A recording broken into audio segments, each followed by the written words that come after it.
Hello everyone, I am Naina Yadav. I am here to start the next topic of my chapter metals and non metals, and my topic is physical properties of metals and non metals. So our first property is malleability. तो जो हमारे metals होते हैं वो कैसे होते हैं, malleable होते हैं। Malleable means which can be beaten with a hammer to form thin sheets without breaking. Malleable क्या होता है, मेलेबल हमारा वो सब्सटेंस होता है जिसको हम थिन शीट्स में ब्रेक कर सकते हैं with the help of hammer, और वो ब्रेक नहीं होते। और ये प्रॉपर्टी जिसकी वजह से हमारे मेटल थिन शीट में ब्रेक डाउन हो जाते हैं उसको हम बोलते हैं मेलेबिलिटी। ये प्रॉपर्टी मेलेबिलिटी की वजह से जो हमारे मेटल्स होते हैं वो हमें डिफरेंट साइज में डिफरेंट शेप में मिलते हैं। It is due to the property of malleability that metals can be bent to form objects of different shape by beating with a hammer. For example, जैसे कि आप देखते हैं, आप सभी देखते होंगे एल्युमिनियम फॉयल, तो वो हमारी किसकी बनी होती है, मेटल की बनी होती है। और वो थिन शीट्स में क्या है, हैमर्ड हो रखी है। किसकी वजह से, उसकी प्रॉपर्टी है मेलेबिलिटी, इसकी वजह से। तो दैट मीन्स जो हमारे मेटल हैं वो कैसे हैं, मेलिएबल हैं। अब जैसे कि आप इस फिगर में देख रहे हैं, ये एक हमारी एक फॉइल है मेटल की, और इसको हम हैमर से बीट कर रहे हैं, यानी कि एक इसमें चेंज हो रही है थिन शीट में। इसका मतलब जो हमारे मेटल्स हैं वो कैसे हैं, मेलिएबल हैं। अब हम देखेंगे हमारे नॉन मेटल्स के केस में क्या होता है। Non metals are not malleable. जो हमारे नॉन मेटल्स होते हैं वो नॉट मेलिएबल होते हैं, वो कैसे होते हैं, हमारे ब्रिटल। नॉन मेटल्स कैसे होते हैं, हमारे ब्रिटल। ऐसा क्यों होता है, ब्रिटल का मतलब होता है कि जब हम किसी भी सब्सटेंस को हैमर से बीट करेंगे तो वो क्या हो जाएगा, ब्रेक डाउन हो जाएगा स्मॉल स्मॉल पीसेस में। और the property due to which non metals breaks on hammering is called brittleness. और वो प्रॉपर्टी जिसकी वजह से हमारे नॉन मेटल्स ब्रेक हो जाते हैं हैमरिंग की वजह से, उसको हम बोलते हैं brittleness. For example, the pencil lead is a form of carbon called graphite. जो हमारी पेंसिल लीड है वो एक कार्बन का फॉर्म है, और उसको हम क्या बोलते हैं, ग्रेफाइट बोलते हैं। अगर उस पेंसिल लीड के एक पीस को हम हैमर से ब्रेक करेंगे तो वो हमारा शीट में बेंट डाउन ना होकर क्या होएगा, वो हमारा ब्रेक हो जाएगा। जैसे कि आप यहाँ पे देखिए, ये हमारी एक पेंसिल है और ये इसकी लीड है।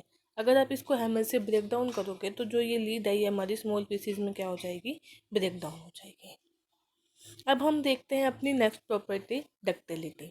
In case of metals, metals हमारे क्या होते हैं, डक्टाइल होते हैं। सबसे पहले आपको ये पता होना चाहिए कि डक्टाइल का मतलब क्या होता है। Ductile means which can be stretched और drawn to form wires. Ductile का मतलब है कि वो स्ट्रेच हो सकता है और बेंड हो सकता है वायर बनाने के लिए। और वो प्रॉपर्टी मेटल की जो अलाउ करती है उसको वायर में ड्रॉन होने के लिए, उसको हम बोलते हैं ductility. The property which allows the metal to be drawn into wires is called ductility. अभी आप सब लोगों ने अपने घर में देखा होगा कि ज्वेलरीज बनती हैं गोल्ड की, सिल्वर की। वो चेन की फॉर्म में होती है, वायर्स की फॉर्म में होती है। वो किस वजह से होता है कि जो हमारे मेटल्स हैं वो कैसे होते हैं, डक्टाइल होते हैं। और इस डक्टिलिटी की वजह से वो क्या करते हैं, वायर्स में बैंड डाउन हो जाते हैं। इसी की वजह से हम ज्वेलरी इजीली बना पाते हैं। Gold and silver are among the best ductile metals. हमारे सबसे डक्टाइल मेटल कौन से हैं, gold and silver. For example, अब हम एक नेक्स्ट एग्जाम्पल देखते हैं। हमारा जो इलेक्ट्रिक बल्ब होते हैं उनके अंदर क्या होती है, टंगस्टन की वायर होती है। वो टंगस्टन की वायर किस वजह से बनी, कि मेटल्स हमारे डक्टाइल हैं। अगर मेटल्स हमारे नॉन डक्टाइल होते तो वो वायर्स हमारी ब्रेक हो जाती। इसीलिए जो इलेक्ट्रिक बल्ब है उसमें भी जो वायर्स बनती हैं वो टंगस्टन मेटल की बनती है, क्योंकि जो हमारे मेटल्स हैं वो कैसे हैं, डक्टाइल हैं। जैसे कि आप देख रहे हैं यहाँ पे एक थ्रेड है, ये हमारा मेटल थ्रेड है, और ये थिन वायर्स में क्यों हुआ ड्रॉन, क्योंकि ये हमारा कैसा है, मेटल डक्टाइल है। अब हम देखते हैं नॉन मेटल्स के केस में। जो हमारे नॉन मेटल्स होते हैं वो कैसे होते हैं, नॉन डक्टाइल। यानी कि हम कोई भी नॉन मेटल लेंगे और उसको हम वायर्स में ड्रॉन करना चाहेंगे तो वो हमारा ड्रॉन नहीं होगा, वो क्या होगा, स्नैप हो जाएगा, यानी कि वो टूट जाएगा। Non metals are not ductile. This means that non metals cannot be drawn into wires. वो वायर्स में ड्रॉन नहीं हो सकता। They are easily snapped on stretching. Snap का मतलब वो टूट जाएगा स्ट्रेचिंग में। जैसे कि हम देखते हैं सल्फर और phosphorus when stretch break into pieces and do not form wires.